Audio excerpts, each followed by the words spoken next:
The fluorescent lights of the community center's multi-purpose room hummed a monotonous, soul-draining note. They cast a sterile, unforgiving glare on the proceedings of the Eagle Ridge Estates Architectural Control Committee, stripping all warmth from the polished faux wood grain of the folding table. David Sanchez, architect, felt the light pressing down on him like a physical weight. He adjusted the collar of his crisp blue shirt, a futile gesture against the creeping chill of the room's overzealous air conditioning and the even colder reception from the woman seated opposite him. Ashley Thomas, president of the Homeowners Association and de facto queen of this small, manicured kingdom, set her pen down. The click was unnervingly loud in the quiet room. She aligned it perfectly with the edge of her leather-bound notepad. A small, precise movement that spoke volumes of her need for control. Her smile, when it came, was a masterpiece of suburban passive aggression, a flawless arrangement of facial muscles that conveyed politeness without a trace of warmth. It did not, under any circumstances, reach her eyes. "Thank you for your presentation, Mr. Sanchez," she said, her voice smooth and polished as riverstone. "It's comprehensive." David forced a neutral expression. "I believe in being thorough, as you can see from the blueprints and the material swatches. The proposed backyard pergola adheres to all guidelines specified in the Design Standards Manual. The stain, cedar natural tone, is from the pre-approved color palette. Appendix B, page 14. The structure's height is 6 inches below the maximum allowable 8 feet, and the setback is a full 2 feet beyond the required 10 from the rear property line." He had spent the better part of a week on the application, ensuring every detail was unimpeachable. He had cross-referenced the CC&Rs, the bylaws, and the separate, spiral-bound book of architectural guidelines until his eyes blurred. For an architect who designed multi-million-dollar commercial spaces, a simple pergola application should have been trivial. Yet, standing before this committee of 3, Ashley and 2 silent, nodding acolytes, he felt as though he were defending a thesis before a panel of deeply skeptical academics. Ashley picked up her pen again, tapping its silver tip against a single line in his application. "Yes, it's all very precise. However, the committee has a concern regarding the choice of fastening hardware." David blinked.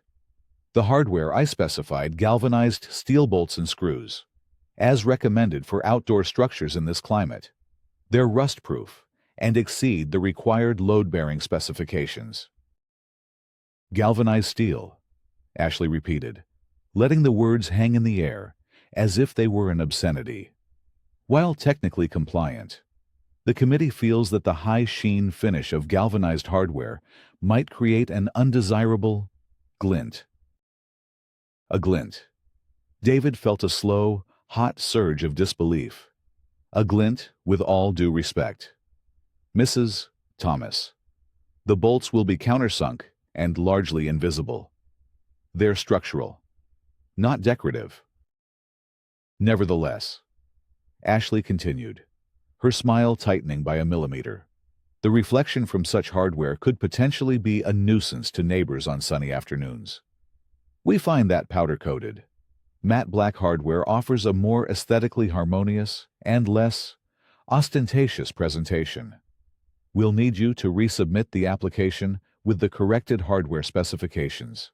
The committee meets again in 30 days." She closed her notepad with a soft, final thud. Dismissed. The 2 other committee members, a retired insurance salesman named Bob and a woman whose name David could never remember, murmured their assent. They hadn't looked at the plans once, their eyes fixed on Ashley for the entirety of the meeting, their heads bobbing in perfect, synchronized agreement. David gathered his pristine blueprints and sample boards, his hands moving with a rigid control that belied the frustration coiling in his gut. It wasn't about the hardware. It was a message. This was the third time in as many months he had been sent back to the drawing board over a detail so infinitesimally small, so subjectively absurd, that it could only be interpreted as deliberate obstruction. First, it was the Pantone shade of their front door paint, which was pre-approved but deemed too vibrant in person. Then, it was the species of Japanese maple he'd proposed for the front yard, rejected for having a disruptive autumnal shedding pattern. He nodded curtly, the words, "Thank you for your time," tasting like ash in his mouth. As he walked toward the door, he could feel Ashley's gaze on his back, cool and appraising. It was a look he was starting to know well, a look that seemed to see right through his professional success and quiet demeanor to something she had already judged and found wanting. A glint, Sarah Sanchez, his wife, repeated later that evening, her voice a mixture of incredulity and amusement. She stood in the gleaming new kitchen of their home, a glass of white wine in her hand. She rejected your plans because of a hypothetical glint from bolts no one will ever see. David loosened his tie, the frustration of the meeting finally bubbling to the surface. It's not about the glint, Sarah. It's about her. It's Ashley. She has had it out for me since the day we moved in. Oh, honey, don't be dramatic, Sarah said, though her smile was sympathetic. She ran a hand through her hair, the last rays of the evening sun catching the gold in it. She's just a control freak. Every neighborhood has one. We just happen to get the one who runs the whole show. They had moved to Eagle Ridge Estates 6 months ago, seeking exactly this, a quiet, orderly life. It was a deliberate retreat from the high-stakes, high-stress world of commercial architecture in the city. A major project of David's, a flagship museum design he had poured 3 years of his life into, had been scuttled at the 11th hour due to a funding collapse. The professional blow had been devastating, a public failure that left him questioning his own ambition.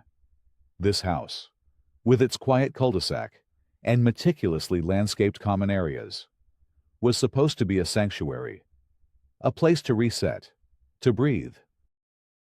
He was a man who believed in rules, in the logic of structure and the integrity of design. Things should make sense.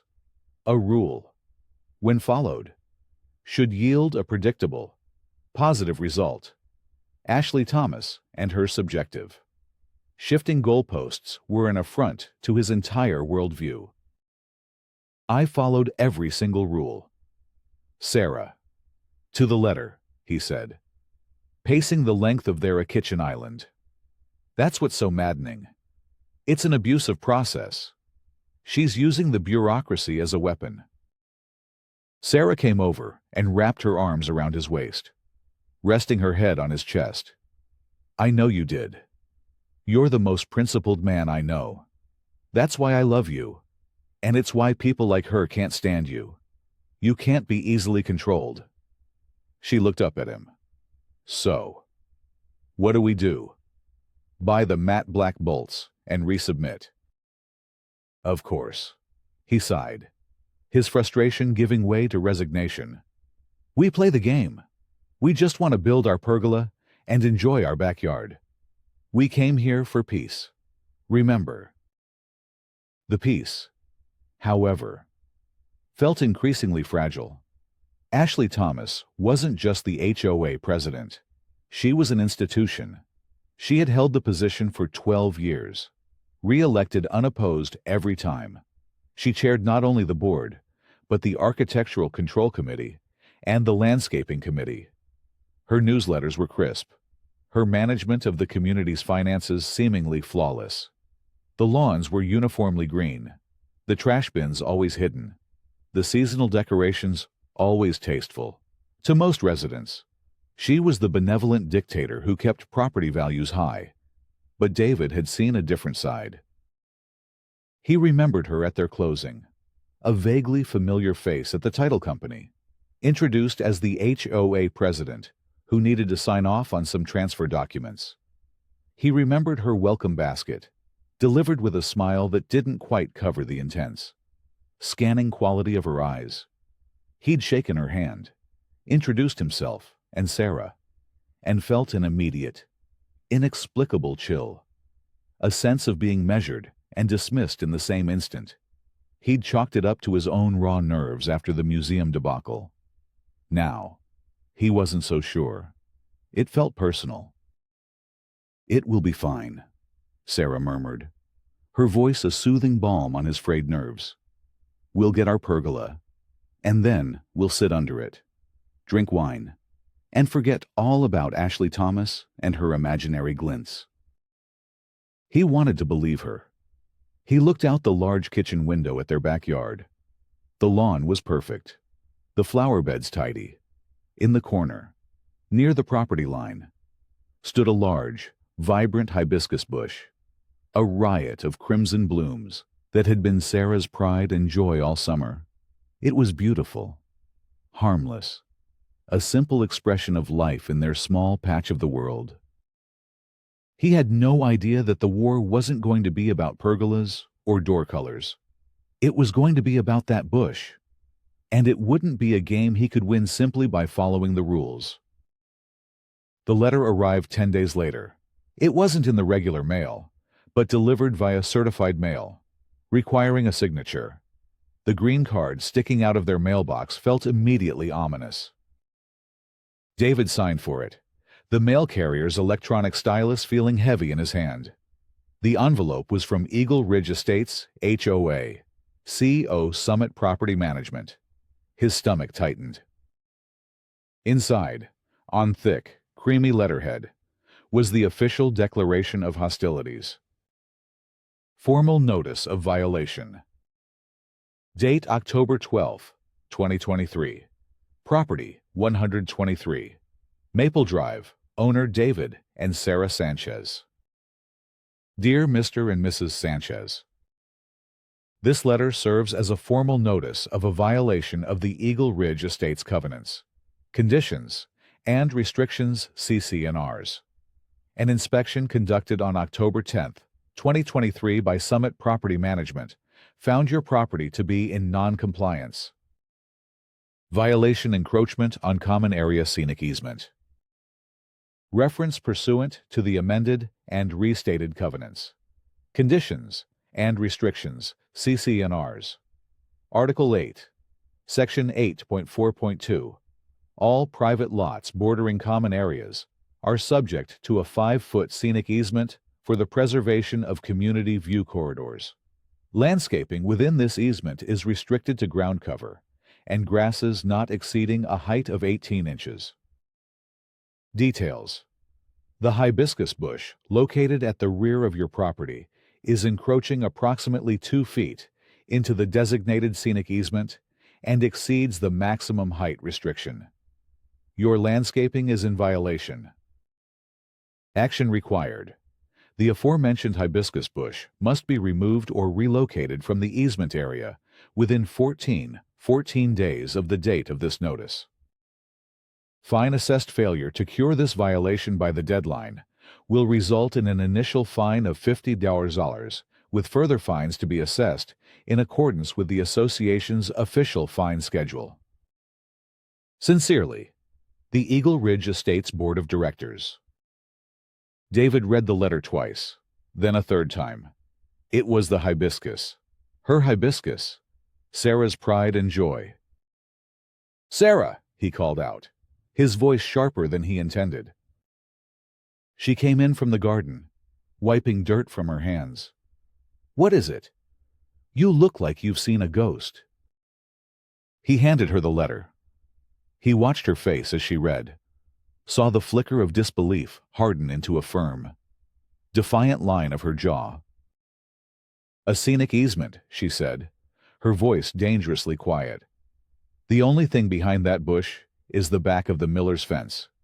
What view corridor are they preserving?" She looked at the letterhead again. "And this is a formal notice. Where was the courtesy warning, the friendly email?" "There wasn't one," David said, the pieces clicking into place. The pergola, the door, the tree. Those were probes, tests of his patience. This was the real attack. They skipped the courtesy notice and went straight to a formal violation with a fine. That's a deliberate escalation. Sarah walked to the kitchen window and looked out at the offending bush, its crimson flowers looking bold and cheerful, completely unaware of their illegal status. "I remember that clause from the closing documents," she said slowly. "I highlighted it. CC&R section 8.4.2. I told you it sounded vague and could be an issue." The foreshadowing hung in the air, cold and heavy. "It's not just vague. It's being misapplied," David said, his architect's mind kicking into gear, moving from anger to analysis.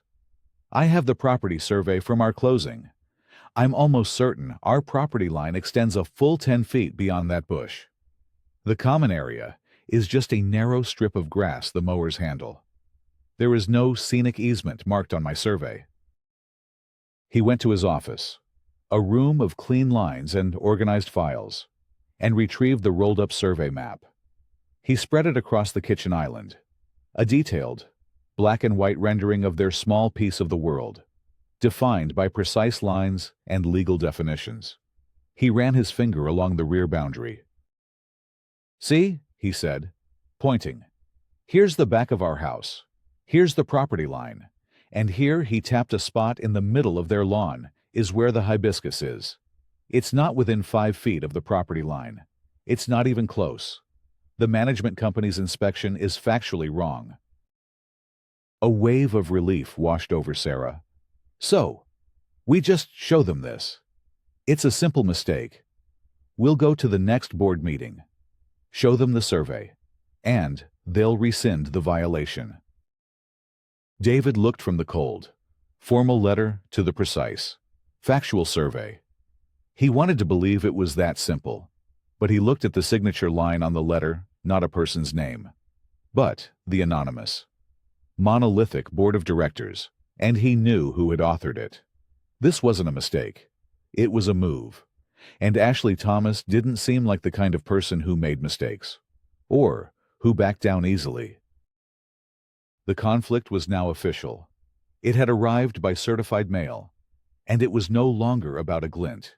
It was about the ground beneath their feet. The next monthly Board of Directors meeting was held in the same soulless, fluorescent-lit room as the ACC meeting. This time, however, there were about a dozen other homeowners in attendance, sitting in neatly spaced rows of plastic chairs. David and Sarah sat in the front row. David held a cardboard tube containing a copy of his property survey. The meeting began with a recitation of the Pledge of Allegiance, followed by a mind-numbing review of the previous month's minutes and the treasurer's report, all delivered by Ashley in her calm, authoritative monotone. She was in her element, the undisputed master of this small universe of Robert's Rules of Order and landscape contracts. Finally, she arrived at new business and homeowner forum.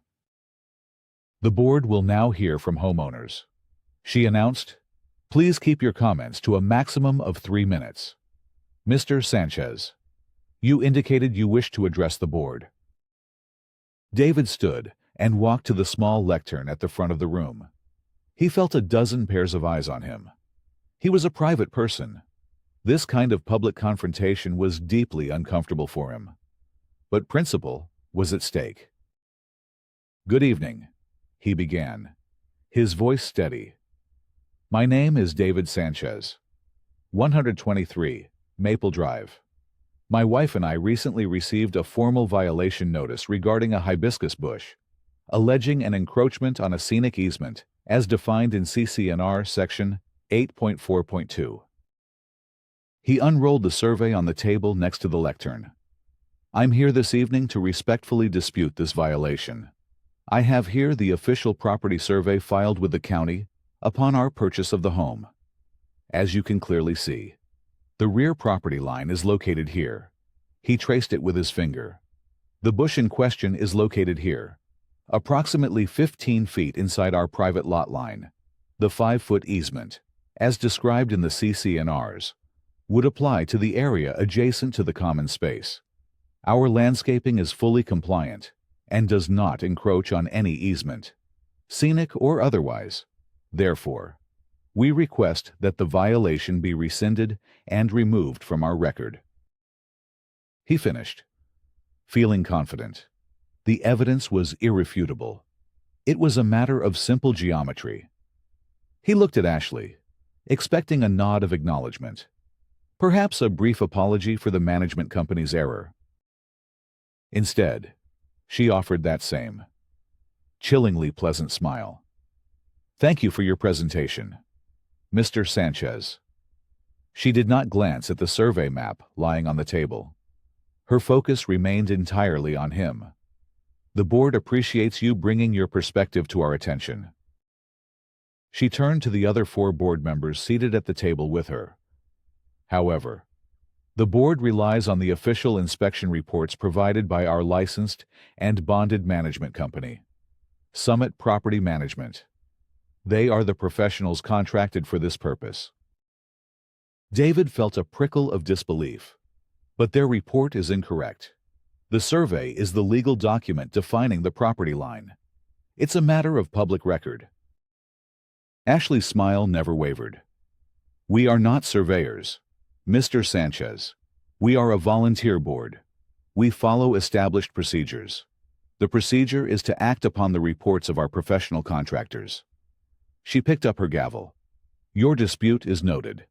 The board will take the matter under advisement and table further discussion, pending a review with Summit Property Management. Next on the agenda is the annual contract for pool maintenance." And that was it. The gavel fell with a sharp crack. He was dismissed. The bureaucracy was an impenetrable wall, and Ashley was its gatekeeper. He had presented facts, and she had countered with procedure. He stood there for a moment, the survey map still unrolled on the table, feeling the weight of every eye in the room. He had been publicly, politely, and utterly shut down. As he rolled up his map and returned to his seat, he saw a flicker of something in Ashley's eyes as they met his. It wasn't anger or annoyance. It was triumph. The death by 1,000 paper cuts began the following Monday. An email from Summit Management arrived at 7:02 a.m. Subject notice of violation. Eagle Ridge Estates. Dear Mr. Sanchez, an inspection has revealed that the shutters on the front of your home at 123 Maple Drive appear to be an unapproved shade of black. Per the architectural guidelines, the only approved shade is soot black. Pantone 419C. Your shutters appear to be closer to graphite. Pantone 426C. Please repaint with the approved color within 10 days to avoid a fine of $75. David stared at the email. He had the original paint can in his garage. It was soot black. Pantone 419C. He had checked it himself. How could they possibly tell the difference from the street? 2 days later, another certified letter. This one for the garden hose. It was coiled neatly on a decorative holder by the side of the house, but it was not. According to CC&R Section 11J3.5, fully concealed from street view. Fine, $25. A week after that, an email complaining that their recycling bin had been placed at the curb at 5:00 p.m. the day before pickup, a violation of the rule prohibiting bins from being visible before 6:00 p.m. Fine, $25. The fines from the original hibiscus violation were also piling up, with late fees. The total was now approaching $300. Each notice was cold, impersonal, and procedurally perfect.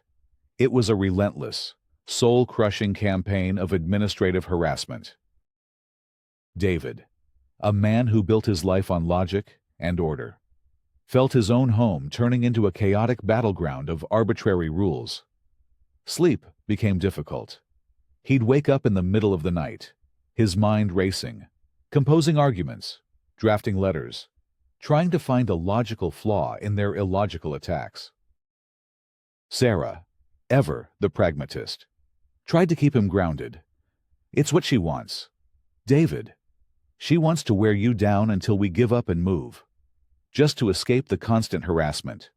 We can't let her win. That's when David's mindset shifted. This was no longer about a bush or the color of his shutters. It was about defending his home, his peace, his sanity. The architect in him, the builder, gave way to the investigator. He would not be driven out by bad faith interpretations of a rulebook. He would master that rulebook. He would understand the system that Ashley was weaponizing and find a way to use it against her. His first move was a formal, written request, sent via certified mail to Summit Property Management, for copies of the association's complete financial records, all board meeting minutes for the past 3 years, and a copy of the current contract with the community's landscaping vendor, Greenscape Solutions. As a homeowner, he was legally entitled to them. The response was telling. A week went by, then 2. Finally, a thick envelope arrived. The meeting minutes were so heavily redacted, they were almost useless. Entire pages were blacked out, with only the procedural motions, motion to approve. Seconded. Motion carried visible. The financial records were high-level summaries, lacking the detailed vendor payments he'd requested. The landscaping contract was missing entirely, with a note stating it was under review and temporarily unavailable. The stonewalling was blatant. They were hiding something. It was during one of his late-night research sessions, poring over the community's online portal, that he found a name, Arthur Peterson. Mr. Peterson had served on the board a few years back, but had resigned abruptly. He lived just 2 streets over. David had seen him walking his beagle, a quiet man with a thoughtful expression. The next afternoon, David took a walk and, by sheer coincidence, found Mr. Peterson working in his front yard. Mr. Peterson, David Sanchez, from Maple Drive. The older man straightened up, wiping his brow. Yes. The architect. Heard you've been having some administrative difficulties with our dear president. The corner of his mouth twitched. Emboldened, David explained his situation, the violations, the refusal to consider his survey, the redacted documents. Mr. Peterson listened patiently, nodding. Sounds like Ashley, he said when David finished. She runs the board like a personal fiefdom. I resigned because I couldn't stomach it anymore. She'd bring motions to a vote without providing the background documents, claiming they were confidential. Anyone who questioned her was labeled as disruptive at the next meeting. He leaned on his rake. You're asking for financials and the landscaping contract. That's where the bodies are buried. Son, that's the third rail. She protects Greenscape Solutions like it's her own child. He gave David a long, appraising look. You're not the first she's done this to, but you're the first one who seems to be fighting back with a plan. You mentioned your survey map. Is it the one from your closing? Or did you get the official plat map from the county? The one from closing, David admitted. Good start, but not ironclad, Mr. Peterson advised. The HOA could argue it's just a mortgage survey. You want the master plat map for the whole subdivision, the one the developer filed with the county recorder of deeds. That's the foundational legal document. It defines every lot, every common area, and every single easement. It overrides everything, even the CC&Rs if there's a conflict. He pointed a dirt-caked finger at David. Go to the county building. Get a certified copy of the plat map for Eagle Ridge Estates, Section 3, and while you're there, do a title search on your own lot. Ask the clerk to pull the deed for any and all easements recorded against your property. Don't trust the HOA's documents. Trust the public record. It was the key David had been missing. He wasn't just fighting a person. He was fighting a fraudulent application of the rules. The only way to win was to find the source code for those rules, the unchangeable, legally binding documents filed with the government. The county recorder's office was a place of quiet, dusty reverence for the power of paper. The air smelled of old bindings and archival ink. David felt a strange sense of comfort here, a stark contrast to the sterile hostility of the HOA meeting room. Here, facts were paramount. A helpful clerk, a woman named Carol with sharp eyes and an encyclopedic knowledge of the county's filing system, guided him through the process. She unrolled the massive plat map for Eagle Ridge Estates, Section 3, onto a viewing table. It was a beautiful, complex document, a tapestry of fine lines and elegant calligraphy. "There you are," Carol said, her finger tracing the lines. "Lot 47, 123, Maple Drive." David leaned in, his heart pounding. He followed the boundary lines of his property, and then he saw it. Or rather, he saw what wasn't there. There was no mention of a scenic easement anywhere along his rear property line. But there was something else. A thin, dotted line crossing a corner of his backyard, labeled clearly 10 PUE. "What's PUE?" he asked Carol. "Public utility easement." She answered without hesitation. "That's for the power company. Water, sewer, cable. It gives them the right to access that strip of land to service their lines. It's on your private property, but they have a right of way. It has nothing to do with views or landscaping, other than you can't build a permanent structure on it." David stared at the map. The truth was suddenly, blindingly clear. Ashley hadn't just misapplied a rule. She had invented one. She had taken a completely unrelated public utility easement, which the HOA had absolutely no jurisdiction over, and fraudulently relabeled it a scenic easement to use as a weapon against him. The entire basis for the violation was a lie. The fight wasn't about a view. It was a fraudulent power grab. "Can I get a certified copy of this map?" David asked, his voice tight with a cold, clear anger. "And the original deed for that public utility easement on my lot." "Of course," Carol said, already heading to the printers. As David waited, his mind raced, connecting the dots.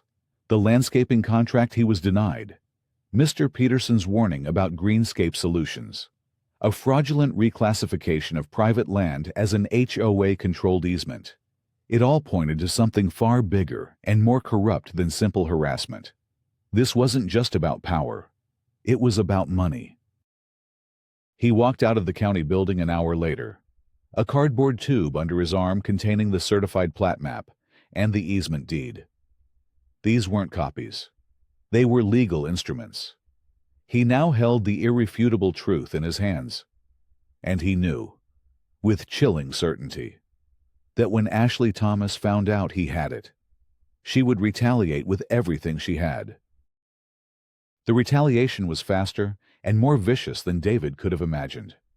2 days after his trip to the county recorder's office, another certified letter arrived. This one was thicker. Notice of special hearing and intent to lien. The words seemed to leap off the page. The letter informed him that, due to his continued and flagrant non-compliance and failure to pay outstanding fines totaling now over $500, the board of directors had called a special emergency hearing. The purpose of the hearing was to vote on authorizing the association's attorney to place a lien on his property at 123 Maple Drive. A lien. The word was a physical blow.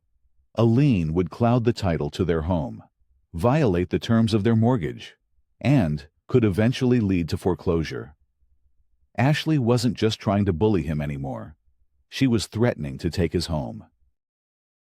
The hearing was scheduled for the following week, and tucked into the notice was a detail that felt like a deliberate twist of the knife. The hearing would not be open to the public. but an executive session, attended only by the board and the Sanchez family. He would be denied a public forum to present his evidence. Panic, cold and sharp, pierced through David's anger. "She knows," he said to Sarah, holding the letter. "Someone must have told her I went to the county office. This is her move to get the lien in place before I can expose her at a public meeting." Sarah read the letter, her face paling. "Can they do this? An emergency hearing to put a lien on our house?" "It's procedurally questionable, but they'll claim the flagrant non-compliance justifies it," David said, his mind already mapping out the timeline. There's only one public forum where every homeowner is guaranteed the right to speak the annual meeting. It's the one meeting the board can't control the agenda of. He looked at the calendar on the wall. "It's in 2 weeks. This hearing is scheduled for 1 week before that. She's trying to preemptively discredit me, to make me look like a deadbeat homeowner before I have a chance to show everyone the truth." That evening, as David was strategizing, there was a quiet knock at the back door. It was Mr. Peterson. He held a plain manila envelope in his hands. "I heard about the special hearing," he said, his expression grim. "A friend on the inside told me. This is Ashley burning it all down. She's desperate." He handed the envelope to David. "I shouldn't have this. It's from my time on the board. I made a copy before I resigned. I had a feeling it might be important one day." David opened the envelope. Inside was a single document, a copy of the meeting minutes from 3 years ago. At the top of the page, a heading read, "Approval of 5-year landscaping contract with Greenscape Solutions." He scanned the page. There were no black bars, no redactions. And there, in the cold, clear print of the financial addendum, was the smoking gun. The contract paid Greenscape a standard monthly fee, but it also included a bonus clause, a common area maintenance incentive. Greenscape would receive an additional payment of $2 per square foot per year for any new common area or HOA-controlled easement added to their maintenance schedule after the contract's start date. David's blood ran cold. He understood everything now. By fraudulently reclassifying a strip of his private property as a scenic easement, Ashley wasn't just creating a rule to harass him. She was manufacturing new common area out of thin air, triggering the bonus clause in the Greenscape contract. It was a kickback scheme, elegant in its sheer audacity. How many other homeowners had been subjected to this? How many feet of private lawn had been quietly converted into a revenue stream? "She has a financial incentive to steal people's land, piece by piece," David said, the words feeling unreal. "And I'd bet my pension the owner of Greenscape is a friend or family member," Mr. Peterson added quietly. "Check the state's corporate filings. It's all public record." The final piece of the puzzle slotted into place.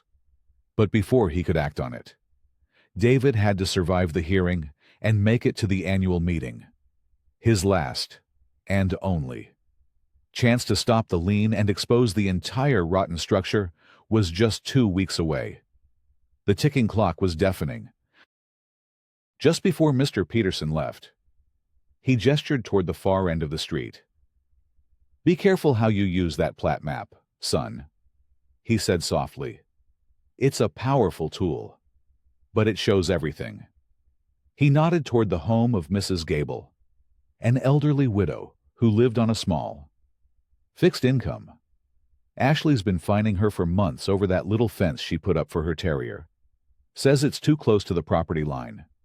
Mrs. Gable is terrified she's going to lose her house over a few $100s in fines. David felt a sinking feeling.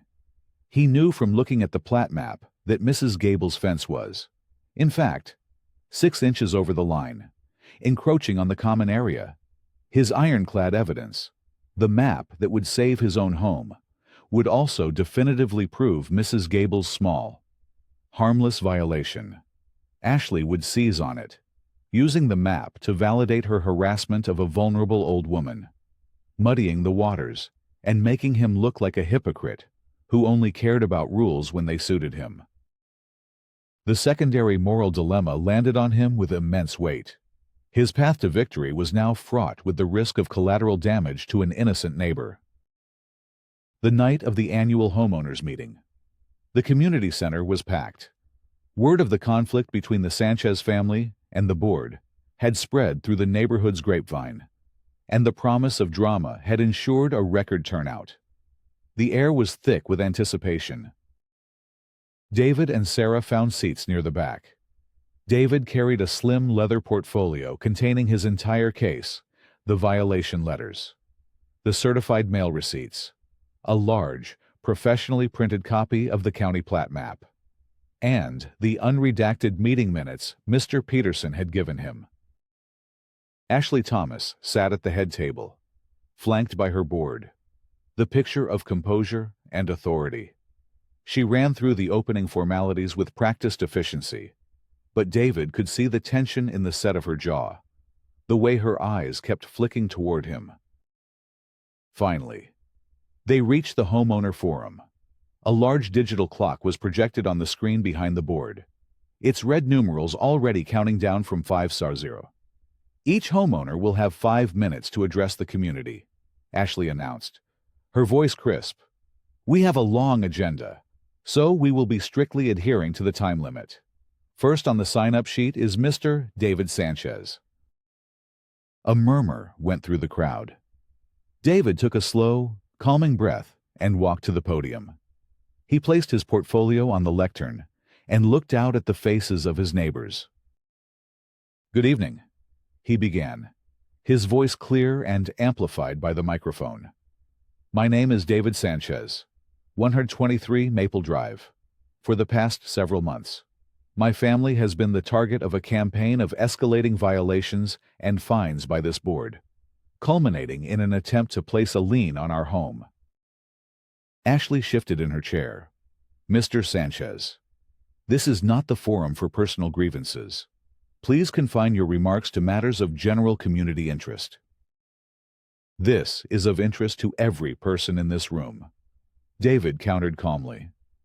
He held up the first letter. It began with this: a violation notice claiming our hibiscus bush was encroaching on a scenic easement.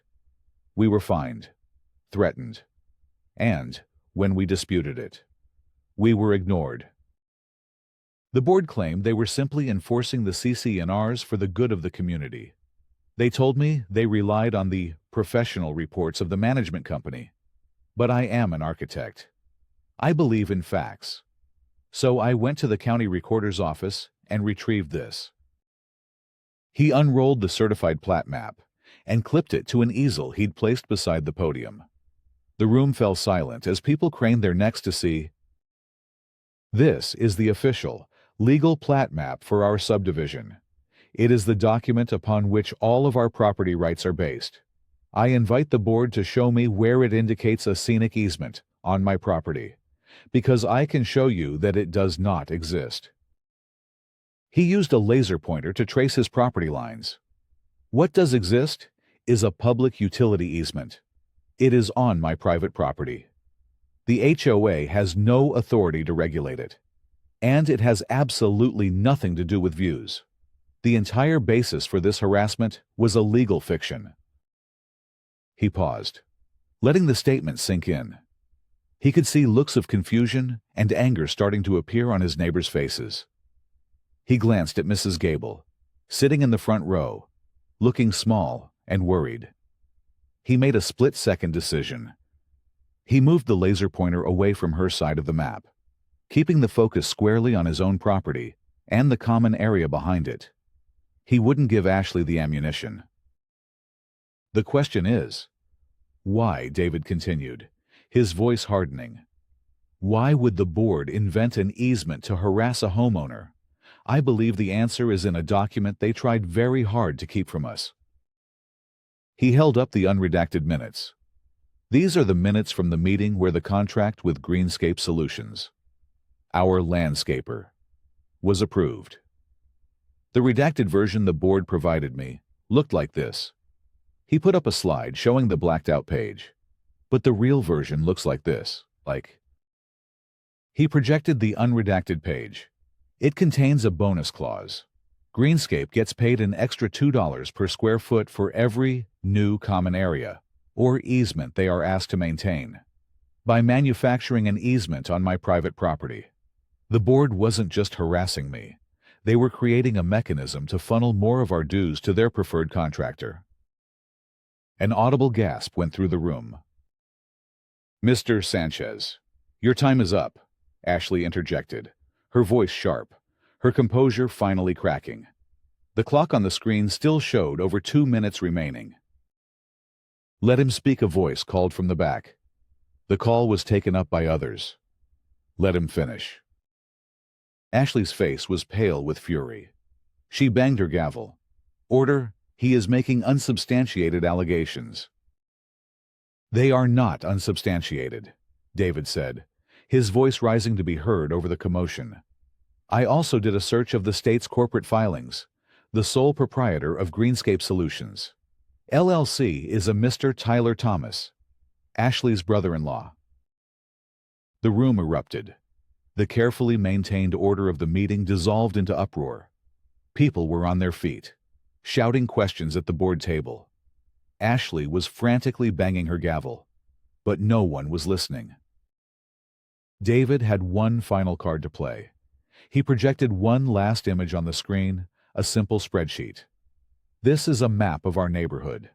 The highlighted lots are all owned by minority families who have moved in within the last 5 years. The red dots indicate homes that have received more than 5 violations in the past year. The pattern is clear. This isn't just about money. It is a systematic campaign of targeted harassment." The clock on the screen ticked past 0, but it didn't matter. David's 5 minutes had detonated a bomb in the heart of their community. Stunned silence gave way to a tidal wave of outrage. Homeowners surged toward the podium, yelling questions, demanding answers. Ashley Thomas, white-faced and trembling, was rendered powerless, her gavel a useless prop. Mr. Peterson's voice cut through the chaos. "I make a motion for a vote of no confidence in the President, Ashley Thomas, and the immediate suspension of the entire Board of Directors, pending a full, independent forensic audit of the association's finances and contracts." "Second," yelled a dozen voices at once. The Summit Property Management representative, a young man in an ill-fitting suit who had been trying to make himself invisible in the corner, was now on his phone, speaking in hushed, panicked tones. He was looking at Ashley not as a client, but as a liability. The distance he was creating was palpable. Ashley's husband, Brad, who had sat silently through the entire presentation, slowly stood up, not looking at his wife. He looked at David, then at the angry faces of his neighbors, and, in a quiet, broken voice, he said, "It's all true. I'm so sorry." Then he turned and walked out of the room. It was a quiet, devastating final blow. The motion passed by a near-unanimous show of hands. Ashley Thomas, stripped of her power in the space of 5 minutes, simply sat there, staring blankly as her 12-year reign crumbled around her. In the weeks that followed, the full scope of the corruption was laid bare. The independent audit confirmed the kickback scheme, revealing that over $50,000 in homeowner dues had been improperly diverted to Greenscape Solutions over 3 years. The auditors found dozens of other instances of easement fraud targeting other homeowners, many of whom had simply paid the fines or removed the landscaping to avoid the conflict. The recalled board was replaced by an interim committee, headed by a reluctant but principled David Sanchez. Their first act was to nullify all fines issued under Ashley's presidency and fire Summit Property Management. One rainy Saturday afternoon, a month after the meeting, David was cleaning out a box of old college memorabilia from his attic. He came across a photo album from his senior year architecture showcase. He smiled, remembering the pride and terror of that day. As he flipped through the photos of himself standing next to his final project, his eyes caught on a face in the background of one of the shots. It was a much younger woman, her hair and clothes styled in the fashion of the late 90s. She was looking not at the architectural model in the foreground, but directly at him. Her expression was one of unmistakable, withering scorn. It was Ashley. He sank down on the dusty attic floor, the photograph trembling in his hand. He suddenly remembered. She had been in the landscape architecture program. Her final project had been on a table near his. During the critique, a prominent visiting professor had praised David's work effusively, calling it visionary, while dismissing Ashley's design as derivative and pedestrian. David had been so wrapped up in his own success, he had barely noticed her. A face in the crowd, but she had noticed him. He looked at the photo again, at the 2 decades-old resentment captured in a chance snapshot. It wasn't just about money or power. It wasn't even just about prejudice. At its very core, this entire, destructive crusade had been fueled by a small, bitter seed of professional jealousy planted 20 years ago, a social slight he never even knew he had committed, against a woman he never even remembered.